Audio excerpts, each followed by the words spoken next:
ভয়াবহ তুষারঝড় ও শৈত্যপ্রবাহে বিপর্যস্ত আমেরিকার জনজীবন। টেক্সাস থেকে শুরু করে উত্তর পূর্বাঞ্চলীয় অঙ্গরাজ্যগুলোতে ব্যাপক প্রভাব ফেলছে এই ঝড়। দেশ জুড়ে 10 লাখের বেশি ঘরবাড়ি ও বাণিজ্যিক প্রতিষ্ঠান বিদ্যুৎহীন অবস্থায় রয়েছে। কোনো কোনো এলাকায় তাপমাত্রা নেমেছে -45 ডিগ্রি সেলসিয়াসে। সবচেয়ে বেশি ক্ষতিগ্রস্ত টেনেসি, টেক্সাস, মিসিসিপি ও লুইজিয়ানা। ভারী তুষারপাত ও বরফ জমে বিদ্যুৎ লাইন ক্ষতিগ্রস্ত হয়েছে। এরই মধ্যে প্রায় 15,000 ফ্লাইট বাতিল করা হয়েছে। পরিস্থিতি মোকাবেলায় 17টি অঙ্গরাজ্যে জরুরি অবস্থা জারি করা হয়েছে। প্রতিকূল আবহাওয়ার মধ্যেই বিদ্যুৎ সংযোগ ফেরাতে কাজ করছে উদ্ধারকর্মীরা।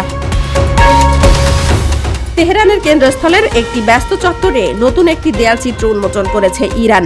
এতে ইরানের সামরিক শক্তি ও প্রতিরোধের বার্তা স্পষ্টভাবে তুলে ধরা হয়েছে। ইরান জানিয়েছে তারা নিজেদের সার্বভৌমত্ব রক্ষায় যে কোনো আগ্রাসনের বিরুদ্ধে সর্বাত্মক প্রতিরোধ গড়ে তুলবে। বিশ্লেষকদের মতে আমেরিকার সাম্প্রতিক হুমকি ও মধ্যপ্রাচ্যে উত্তেজনার প্রেক্ষাপটেই এই দেয়ালচিত্র প্রকাশ করা হয়েছে।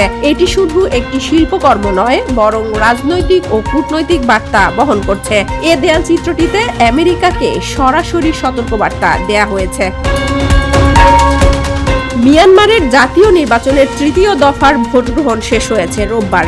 আগের 2 দফার সামরিক বাহিনী সমর্থিত দল ইউএসডিপি সংসদের 2 কক্ষেই সংখ্যাগরিষ্ঠতা নিশ্চিত করেছে। তৃতীয় দফায় সেনা সমর্থিত দলের জয়ের আভাস পাওয়া যাচ্ছে।